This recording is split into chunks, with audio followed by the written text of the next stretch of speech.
Bonjour et bienvenue dans le podcast Le Tunnel. Je suis Tony Rouget du site tonymarketing.fr et aujourd'hui on va parler du sujet du mindset, de faut-il subir son mindset.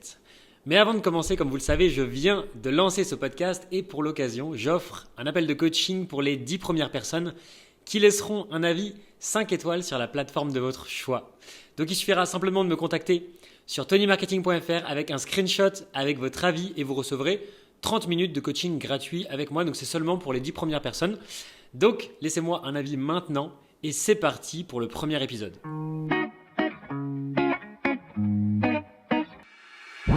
Bienvenue sur Le Tunnel, le podcast pour ceux qui veulent tout quitter pour la liberté. Venez discuter chaque dimanche pour parler business, mindset et philosophie dans la bonne humeur avec un entrepreneur qui vit en Thaïlande. Donc déjà, merci du fond du cœur d'écouter ce premier épisode et d'être là avec moi. J'ai beaucoup d'énergie et de bonnes vibes à vous partager. Et l'objectif de ce podcast, vous l'avez bien compris, on va parler de mindset, on va parler de business, on va parler de toutes ces choses-là qui sont passionnantes. Et aujourd'hui, on va parler de faut-il subir son mindset. Et je voudrais commencer par une petite anecdote du mindset que j'avais quand j'étais plus jeune et que j'allais en cours. Et donc, quand j'étais en primaire, j'étais un très bon élève. Quand j'étais au collège, mes parents faisaient que de dire que j'avais de très bonnes notes, ça se passait très très bien. Mais quand je suis arrivé au lycée, je n'arrivais plus du tout à suivre parce qu'en fait, ça m'intéressait pas du tout ce que je faisais. Quand je suis arrivé en troisième, à la fin, on m'a demandé ce que je voulais faire, donc comme stage de troisième, et je ne savais pas quoi faire. Donc ils m'ont demandé ce que j'aimais bien faire à l'époque, et je leur ai dit que j'aimais bien passer du temps sur mon ordinateur. Forcément, ils m'ont proposé de faire un stage avec un informaticien, et après ça, on m'a dit « Ok, tu vas faire de l'ordi, tu vas faire sciences techniques de l'ingénieur, STI ». Donc moi, ça me plaisait pas du tout, j'ai fait ça par défaut. Et il se trouve qu'au fil du temps, au fil des années, j'étais vraiment de plus en plus mauvais parce que ça m'intéressait de moins en moins. Je séchais les cours, je faisais que de boire de l'alcool, de fumer des joints. Et bref, je subissais clairement ma vie. Je faisais rien qui me permettait d'aller dans la bonne direction, qui me permettait de m'en sortir. Et en fait, j'avais vraiment l'impression que c'était pas de ma faute. J'avais l'impression que c'était la faute du système scolaire, que le monde tourne mal et que bref, c'est pas de ma faute, c'est la faute des autres, c'est la faute de l'État qui m'a mis dans cette section, c'est la faute de tout ce gros système qui est, il faut le dire, et qui n'est pas excellent. Bref, aujourd'hui, j'ai complètement changé d'état d'esprit par rapport à ça. Aujourd'hui, je suis un entrepreneur qui vit en Thaïlande, qui est libre. Et du coup, la question que je voudrais vous poser, c'est est-ce que le mindset, l'état d'esprit qu'on a dans notre tête, c'est quelque chose qu'on doit subir ou c'est quelque chose qu'on peut contrôler? Est-ce que c'est quelque chose qu'on doit subir comme moi à l'époque quand j'étais au lycée et que j'avais l'impression que le monde est contre moi et que de toute façon ça sert à rien de se battre et qu'on va lever le poing, on va aller manifester, bref, je subissais ma vie? Ou est-ce qu'il y a moyen de changer son état d'esprit, de changer ça et justement de reprendre le contrôle de sa vie à ce niveau-là? Et donc je voudrais commencer par vous parler d'une œuvre d'art qui s'appelle le Culture Wall. Et la première fois que j'en ai entendu parler, c'est par le docteur et psychologue Benjamin Hardy. Donc ça, c'est l'auteur du livre 10 Times is Easier Than 2 Times. Et le deuxième livre que j'ai beaucoup aimé, que j'ai lu, c'est Personality Isn't Permanent. Donc la personnalité n'est pas permanente. Et pour ceux qui voient la vidéo, donc ça se trouve juste là derrière moi, c'est sur le mur qui est juste derrière moi. Et donc c'est 20 images qui, chacune d'entre elles représente une citation qui est inspirante et qui parle de mindset, qui parle de l'état d'esprit à aborder. Et du coup, quel est le lien entre cette œuvre d'art et Benjamin Hardy? Eh bien, dans un livre de Benjamin Hardy, il explique qu'il avait certaines valeurs qui lui parlaient en tant que psychologue et qu'avec ses enfants, il voulait partager ces valeurs-là. À chaque fois que ses enfants lui demandent quelque chose, il ne voulait pas avoir besoin de les répéter, il voulait que ce soit quelque chose qui soit ancré et partagé facilement, visible par ses enfants. Et donc, il a créé ce mur-là avec ces 20 citations qui sont très très pertinentes. Et quand j'ai vu ces citations et quand j'ai vu le contenu qui était affiché, je me suis dit mais pourquoi ne pas l'imprimer? Pourquoi ne pas faire la même chose chez moi? Parce que ce sont des valeurs que je partage. Le fait de l'avoir chez moi, juste en face de ma table à manger, ça fait qu'à chaque fois que je prends mon petit déjeuner ou à chaque fois que je me pose à cette table pour écrire dans mon journal tous les matins quand je me lève, eh bien ça me rappelle ces valeurs-là. Et donc je vais vous en lire plusieurs aujourd'hui. Je vais vous partager mes 3 œuvres préférées sur ces 20 qui sont juste derrière moi. Et chacune de ces œuvres partage une grande idée qui est en rapport avec le mindset, qui est en rapport avec l'état d'esprit et qui va permettre donc de déconstruire et de répondre à la question du jour. Dès que je le vois, je me mets dans l'état d'esprit de ces images-là, un petit peu comme quand à l'époque je mettais ma guitare au milieu du salon et je savais que comme je la voyais, c'était un déclencheur et j'allais la prendre beaucoup plus facilement que si elle était rangée dans sa housse et j'allais pouvoir jouer de la guitare parce qu'elle était à portée de main. Et donc ce déclencheur-là déclenchait un signal dans mon cerveau qui faisait que j'avais envie de jouer de la guitare. Et là, le fait de voir ça tous les matins affiché sur mon mur, ça fait qu'à chaque fois que je le vois, j'ai envie de de penser de cette manière-là. Et donc je voudrais continuer avec une petite citation de Seth Godin qui permet bien d'illustrer cette œuvre d'art. Donc Seth Godin nous dit « L'art n'est pas seulement une peinture, l'art est tout ce qui est créatif, passionné et personnel. Un artiste est quelqu'un qui fait preuve de courage, de perspicacité, de créativité et d'audace pour remettre en question le statu quo. L'art est un cadeau personnel qui change le destinataire. Le médium n'a pas d'importance, l'intention le fait. L'art est un acte personnel de courage, quelque chose qu'un humain fait qui crée un changement chez un autre. » Et donc cette œuvre d'art-là, c'est pas seulement une œuvre d'art pour faire joli, c'est une œuvre d'art pour transformer mon état d'esprit et pour transformer l'état d'esprit de toutes les personnes et de tous les invités qui viennent chez moi. Et par exemple, il y a quelques jours, mes grands-parents sont venus chez moi en Thaïlande et on a fait une raclette. Et ma grand-mère m'a demandé, mais c'est quoi cette œuvre d'art? Ça signifie quoi ces illustrations, ces termes, etc. Et donc j'étais obligé de lui expliquer parce que les gens sont vraiment curieux quand ils voient ça. Et ça permet de leur transmettre mes valeurs. Et moi, ça me permet de m'ancrer encore plus ces valeurs-là à chaque fois que quelqu'un vient chez moi parce que je me remets dans la peau de ces valeurs-là et je pourrais parler pendant 20 minutes de chacune de ces illustrations. Et aujourd'hui, on va en parler que de 3. Et d'ailleurs, si c'est quelque chose qui vous intéresse, je pourrais aller un peu plus loin et faire une vidéo pour chacune de ces illustrations pour vous expliquer les valeurs et le mindset et les leçons que j'en ai tirées dans ma propre vie pour chacune de ces images. Il y a 3 mindsets que je vais vous présenter dans cette vidéo, donc 3 œuvres qui sont extraites de ces 20 images. Et donc, je vais vous présenter mon top 3 préférés. Et donc, le mindset numéro 3, c'est la phrase qui dit « C'est mieux d'être prolifique que d'être parfait ». Et qu'est-ce que ça signifie « C'est mieux d'être prolifique que d'être parfait » Eh bien, pour donner une petite anecdote, quand j'ai lancé ma chaîne YouTube Tony Guitare, au tout début, j'étais pas bon sur YouTube, je ne savais pas faire de vidéos. Et il y avait plein de gourous du marketing qui disaient « Ok, les gars, faites les meilleures vidéos possibles. Il faut écrire un storytelling en 12 étapes avec 15 parties et faire un truc super complexe. » Ça m'a juste découragé. Je me suis dit « Ok, pourquoi je ne ferais pas l'inverse de ce que certains gourous du marketing recommandent ? Ce qui m'intéresse, c'est pas de créer une vidéo qui va être super compliquée. Le but, c'est pas de faire la vidéo de meilleure qualité possible, mais je suis tellement débutant, je dois tellement apprendre tout de A à Z. Je sais même pas comment poser ma caméra, je sais même pas comment parler devant une caméra, je sais même pas ce que je vais raconter. Il faut d'abord que je commence par quelque chose de très simple, quelque chose qui me permette de mettre le pied à l'étrier ou de mettre le pied dans la porte. Quelque chose qui me permet de commencer tout simplement. Au lieu de suivre les conseils qu'on me demandait de dire « Ok, la qualité est plus importante que la quantité », eh bien j'ai inversé l'équation et pour moi, le plus important, ce n'est pas la qualité quand tu commences, le plus important, c'est la quantité. Pendant au moins la première année où je me suis lancé sur YouTube, j'ai créé une vidéo par semaine ou des fois 2 vidéos par semaine.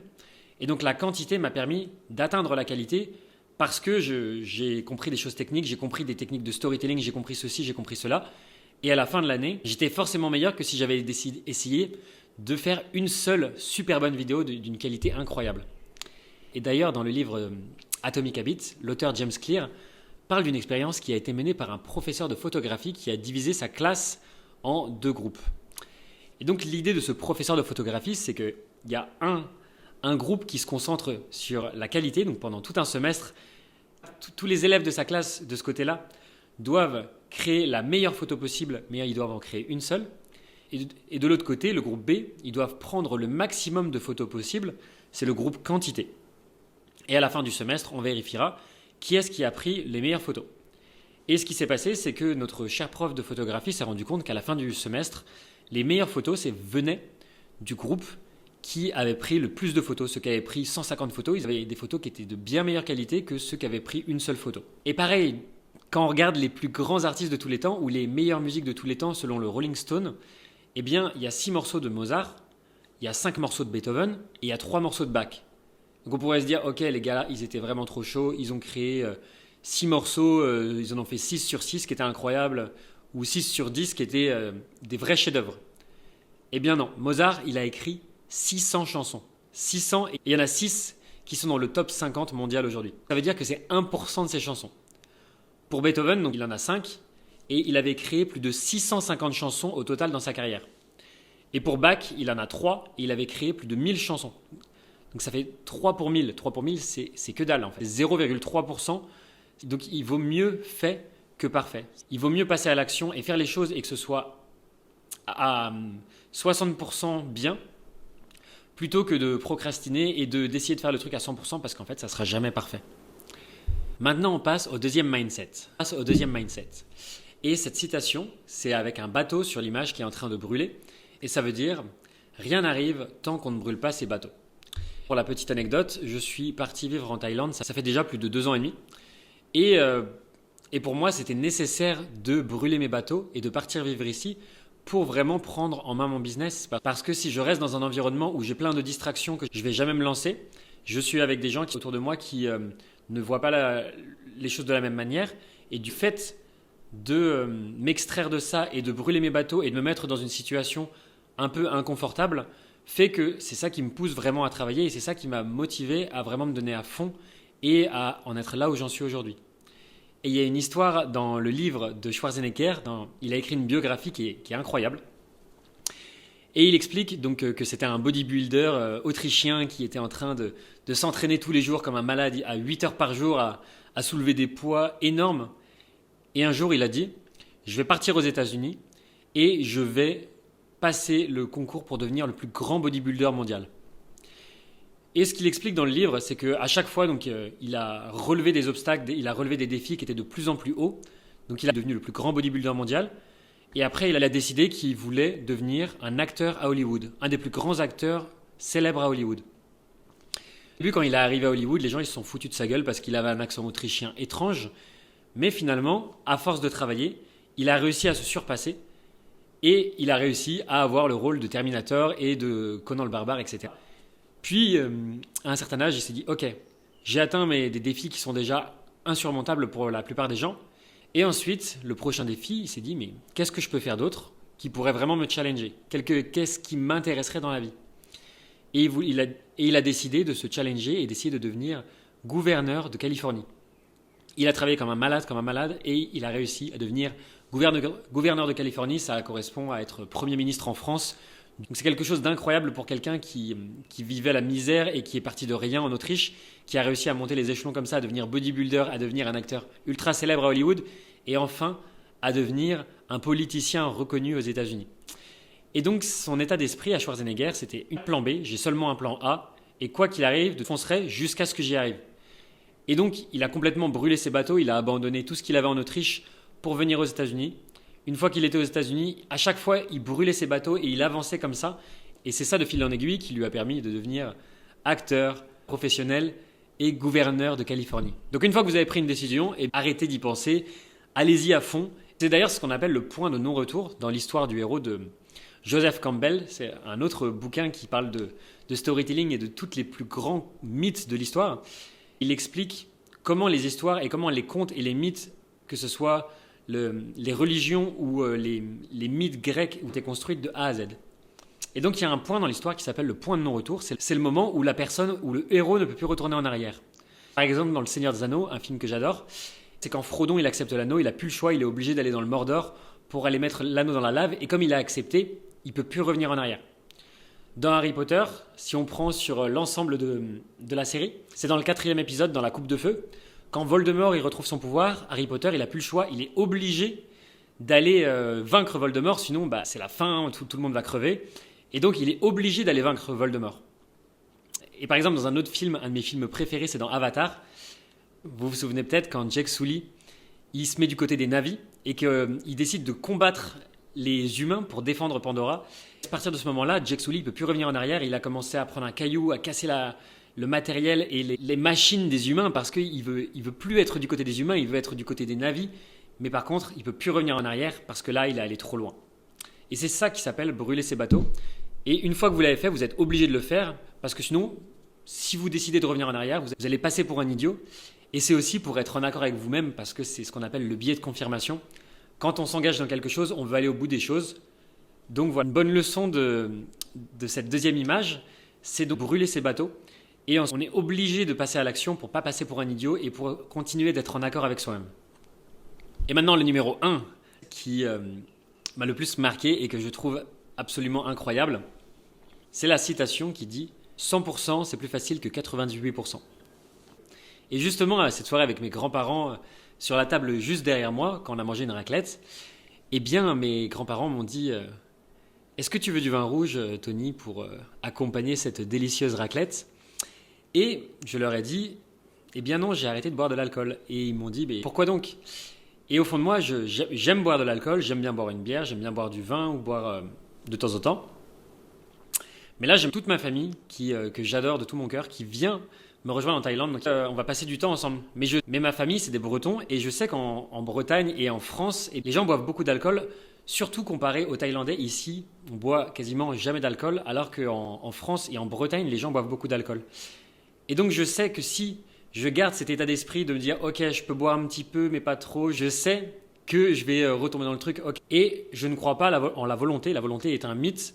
On ne peut pas se battre tout le temps contre son esprit si on ne prend pas des vraies décisions. On va se faire avoir par son esprit. Et donc la décision est claire, je ne bois plus d'alcool, c'est terminé.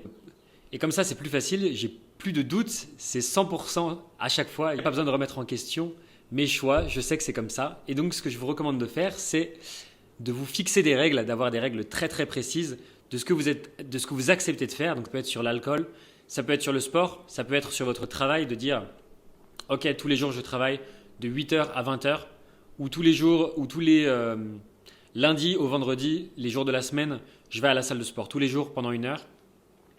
Bref, il ne faut pas compter sur sa volonté pour se aller quelques jours dans la semaine à la salle de sport parce qu'on sait très bien que ça ne fonctionne pas et qu'il faut juste des règles, il faut que ce soit une habitude, il faut que ce soit ancré. Et si c'est quelque chose qui est un peu instable, eh ben, ça ne fonctionnera jamais. On sait très bien comment ça finit. Et donc pour revenir à la grande question, est-ce que le mindset est quelque chose que l'on doit subir ou est-ce que c'est quelque chose que l'on peut contrôler? La réponse c'est qu'on peut, selon moi, contrôler son mindset et qu'on peut vraiment transformer son état d'esprit. Et donc comment est-ce qu'on peut faire? Et je pense qu'il faut lire plein de bouquins sur des sujets qui nous intéressent. Par exemple, dès que j'ai un sujet qui m'intéresse et que je veux améliorer dans ma vie, je vais essayer de trouver un livre qui me permette d'améliorer cet état d'esprit. Ça va être un livre très très spécifique sur un domaine. Donc par exemple, je sais que je suis pas bon pour... je sais que j'ai des problèmes avec ma personnalité, je vais lire Personality isn't permanent. Je sais que j'ai des problèmes avec ma stratégie, ou je vais essayer de lire des personnes qui ont des stratégies et des plans d'attaque très très avancés. Par exemple, Napoléon, je suis en train de lire une biographie en 4 tomes pour m'imprégner de ses valeurs et des choses que je voudrais améliorer dans ma vie. Et le troisième conseil que je pourrais vous donner pour améliorer votre mindset et le contrôler, ça serait de s'entourer de bonnes personnes. Et ça, je vous jure, c'est extrêmement important. D'avoir un bon entourage, d'avoir des personnes qui sont comme vous ou qui partagent le même état d'esprit. Et d'ailleurs, c'est pour ça aussi que j'avais bougé en Thaïlande, parce que je voulais trouver des entrepreneurs qui soient ambitieux, qui aient un peu le même type de rêve que moi et qu'on puisse aller dans la même direction ensemble. Et je savais qu'il y avait des communautés d'entrepreneurs en Asie du Sud-Est qui étaient très inspirantes. Notamment cette année, j'ai rencontré plein de gens qui partagent le même état d'esprit que moi et je pense que c'est vraiment très très important de pouvoir échanger sur des sujets qui nous passionnent avec des gens qui voient le monde à travers le même prisme que nous. Et donc, nous arrivons dans la section librairie. C'est le moment où je vais vous donner une petite recommandation. Ça peut être un livre, un roman, une biographie, une série, un livre audio ou éventuellement même un podcast, soyons fous. Et aujourd'hui, je voudrais vous recommander donc un livre de Benjamin Hardy, puisqu'on est dans le thème.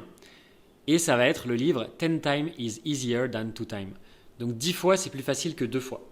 Et ce livre-là, il m'a énormément marqué. Donc je ne peux pas vous faire un résumé comme ça de tout le livre en quelques secondes, mais je peux vous donner 2 choses qui m'ont énormément marqué dans ce livre.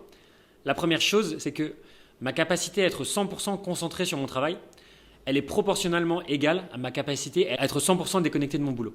Et je pensais que justement, il fallait que je travaille comme un bourrin en permanence, H24, 7 jours sur 7, 12 heures par jour pour arriver là où j'ai envie d'arriver. Mais grâce à ce livre-là, je me suis rendu compte que c'est bien aussi d'équilibrer, d'avoir des temps de pause pour pouvoir laisser le cerveau respirer, s'imprégner de toutes les choses qu'on a apprises. Et parce que sinon, en fait, on est en train d'étouffer son cerveau et au bout d'un moment, on n'arrive plus à réfléchir et à prendre des bonnes décisions stratégiques. Et la deuxième chose que j'ai apprise et qui m'a marqué, c'est que si je veux multiplier par 10 ce que j'ai déjà ou que je veux créer, je dois laisser aller 80% de ce que je fais déjà, c'est-à-dire les clients, les tâches que je fais aujourd'hui et même le mindset justement dont on est en train de parler. Et je dois me concentrer sur le 20% qui m'excite le plus et qui me fait le plus peur. C'est cette règle du 80-20 qui est appliquée à aux actions que je fais dans ma vie et à l'état d'esprit et au mindset. Et justement, il faut se concentrer sur les 20% qui font vraiment flipper. Parce qu'en général, quand on a peur de quelque chose, ou quand on a peur d'une action ou d'une tâche, c'est un peu comme une boussole qui nous indique la direction qu'il faut suivre et qu'il faut passer à l'action pour faire cette chose-là. Et donc voilà pour ce premier épisode. J'espère que ça vous a plu. Je suis très heureux d'avoir pris le temps de partager avec vous cet instant-là. J'espère que c'est réciproque. En tout cas, c'est la fin de cet épisode. On se retrouve dimanche prochain pour un nouvel épisode du podcast Le Tunnel. D'ici là, vous pouvez vous rendre sur tonymarketing.fr pour retrouver tous les épisodes du podcast, vous abonner et me laisser votre avis. À la semaine prochaine, c'était Tony. Ciao!